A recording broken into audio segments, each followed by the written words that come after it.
بسم اللہ الرحمن الرحیم۔ 10ویں تراویح کا خلاصہ۔ اس میں ابتدائی طور پر حضرت ہود علیہ السلام کا اپنی قوم سے مکالمہ ہے۔ قوم عاد کی طرف مبعوث ہونے والے حضرت ہود علیہ السلام، آپ نے اپنی قوم کو اللہ تعالیٰ کی توحید کی دعوت دی، توبہ اور استغفار کرنے کی دعوت دی۔ انہوں نے جو شکوک شبہات پیش کیے اس کا جواب دیا اور پھر اللہ تبارک و تعالیٰ کی توحید بیان فرمائی، لیکن بالآخر اس قوم پر عذاب آیا اور اللہ تبارک و تعالیٰ نے اس قوم کو عذاب دے کر تباہ اور برباد فرما دیا۔ اس کے بعد اگلے رکوع میں اللہ رب العزت نے حضرت صالح علیہ السلام کا واقعہ بیان فرمایا۔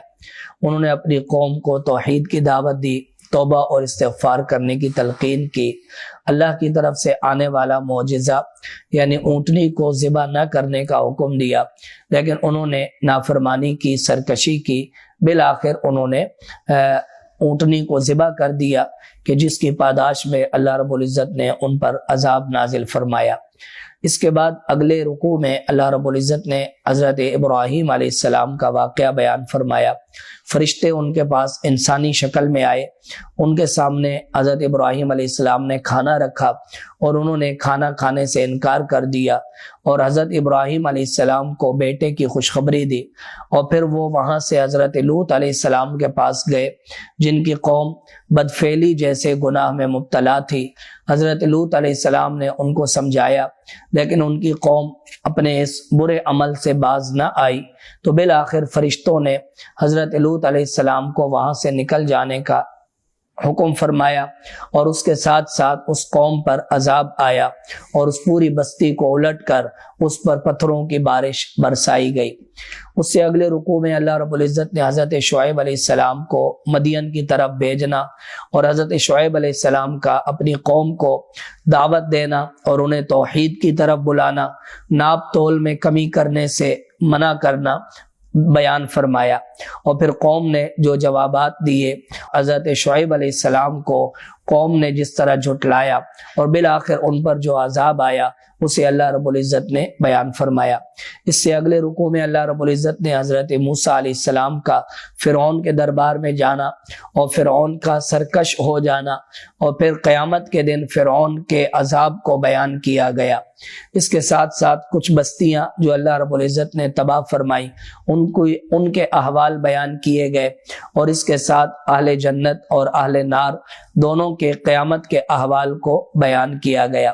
اس کے اگلے رکوع میں اللہ رب العزت نے ایمان پر اختیار کرنے اور کفار کی طرف مائل نہ ہونے کا حکم فرمایا، نماز اور ذکر پر قائم رہنے کا حکم دیا، اور جن لوگوں نے اللہ تعالیٰ کی آیات کو جھٹلایا تو ان کی طرف اشارہ کیا گیا، اور اس کے ساتھ ساتھ اللہ رب العزت نے اپنے ذات عالی پر بھروسہ کرنے اور توکل کرنے کا حکم فرمایا۔ اس کے بعد آگے سورہ یوسف کی ابتدا ہے۔ سورہ یوسف 111 آیات مبارکہ پر مشتمل ہے، اور یہ وہ عظیم قصہ ہے جسے خود قرآن کریم نے احسن القصص یعنی بہت ہی عمدہ قصہ قرار دیا۔ حضرت یوسف علیہ السلام کے سامنے ان کے 11 بھائیوں کا سجدہ کرنے کا خواب اور سورج اور چاند کا سجدہ کرنے کا خواب مذکور ہے۔ حضرت یوسف علیہ السلام نے اپنے والد گرامی کو یہ خواب سنایا کہ مجھے 11 ستارے، سورج اور چاند سجدہ کر رہے ہیں، اور پھر حضرت یوسف علیہ السلام کو حضرت یعقوب علیہ السلام نے منع فرمایا کہ اپنے بھائیوں کے سامنے اس خواب کا ذکر نہ کیا جائے۔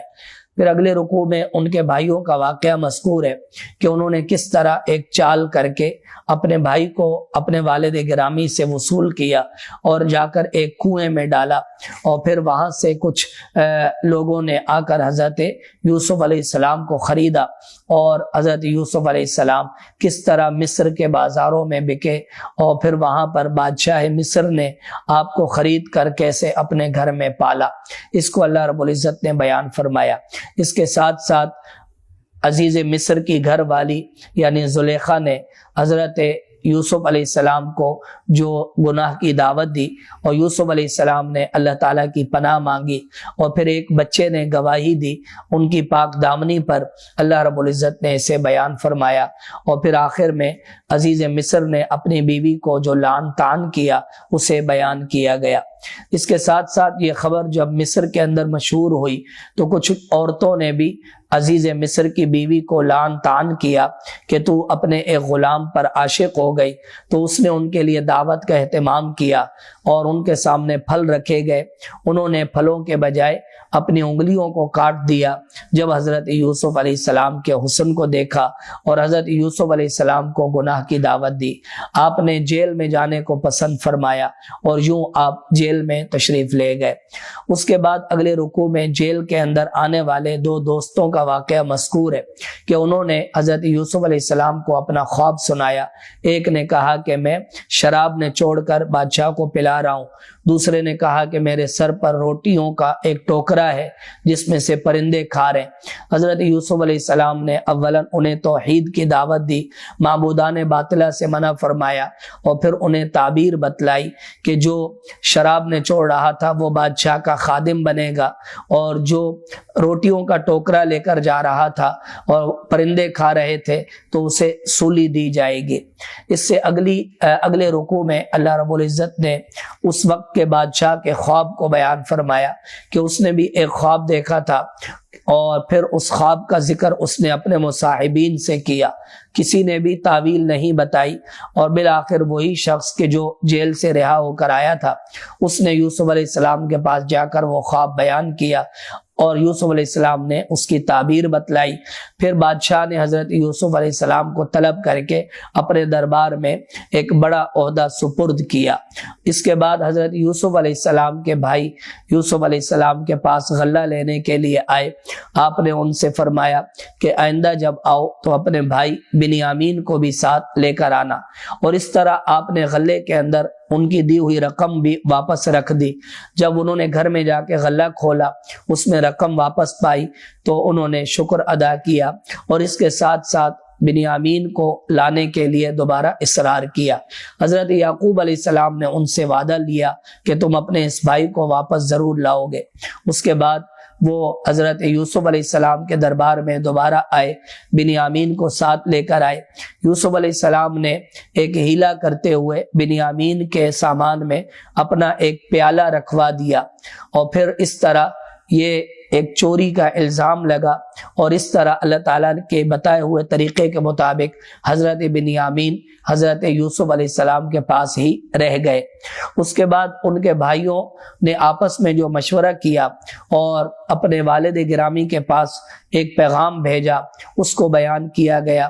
حضرت یعقوب علیہ السلام نے ان کی بات کو جھٹلا دیا، صبر جمیل اختیار کرنے کا آپ نے ارادہ فرمایا، اور اس کے ساتھ ساتھ اپنے بھائی یوسف کو تلاش کرنے کا حکم دیا۔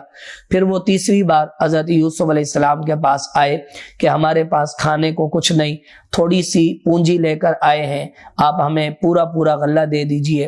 حضرت یوسف علیہ السلام نے اب ان سے اپنا تعارف کرایا اور یوں اپنی ایک قمیص عنایت فرمائی کہ جا کر والد گرامی کی آنکھوں پر رکھو تو ان کی بینائی لوٹ آئے گی۔ یعقوب علیہ السلام کی بینائی لوٹ آئی۔ بچوں نے استغفار کرنے اور توبہ کرنے کی درخواست کی کہ ہمارے لیے استغفار کیجئے۔ حضرت یعقوب علیہ السلام نے وعدہ فرمایا۔ پھر حضرت یعقوب علیہ السلام اور جمیع آل خانہ مصر میں تشریف لائے، حضرت یوسف علیہ السلام کے سامنے سجدہ ریز ہوئے اور ان کے خواب کی تعبیر اللہ تعالیٰ نے یوں پوری فرمائی۔ اس کے بعد آگے اللہ تعالیٰ نے قیامت کے کچھ احوال بیان فرمائے اور مشرکین مکہ کو زمین میں چل پھر کر دعوت توحید دی گئی، اللہ تعالیٰ کی قدرت کے نظارے دیکھنے کی تلقین کی گئی، اور اس کے ساتھ ساتھ انبیاء علیہ السلام کو جو جھٹلایا گیا تو اس کو بیان کیا گیا۔ اس کے بعد اگلی سورت مبارکہ ہے سورت الرعد۔ رعد یا تو بادلوں پر معمور فرشتے کا نام ہے یا بادلوں کی گرج کو رعد کہا جاتا ہے، اسی کا ذکر ایک جگہ پر ہے جسے قرآن کریم نے بیان فرمایا۔ ابتدائی طور پر اللہ تعالیٰ نے اپنی توحید، قرآن کریم کی عظمت کی نشانیاں بیان فرمائی، پھر انسان کو دی جانے والی نعمتوں کو بیان فرمایا، اور جو لوگ موت کے بعد زندہ ہونے کو عجیب سمجھتے تھے ان کا ذکر کیا گیا۔ اس سے اگلی آیات مبارکہ میں اللہ تعالیٰ نے اپنے غیب کو، علم غیب کو بیان فرمایا، اور اس کے ساتھ انسان کے ساتھ جو حفاظت کرنے والے فرشتے ہیں ان کو بیان کیا گیا۔ اللہ تعالیٰ نے بارش کا جو نظام بنایا اسے بیان کیا گیا، اور معبودان باطلہ کی نفی کی گئی، اور اللہ کی توحید پر دو مثالیں بیان کی گئی۔ اللہ تبارک و تعالیٰ نے آخر میں اچھے اور برے لوگوں کا انجام بیان فرمایا۔ وآخر دعوانا ان الحمد للہ رب العالمین۔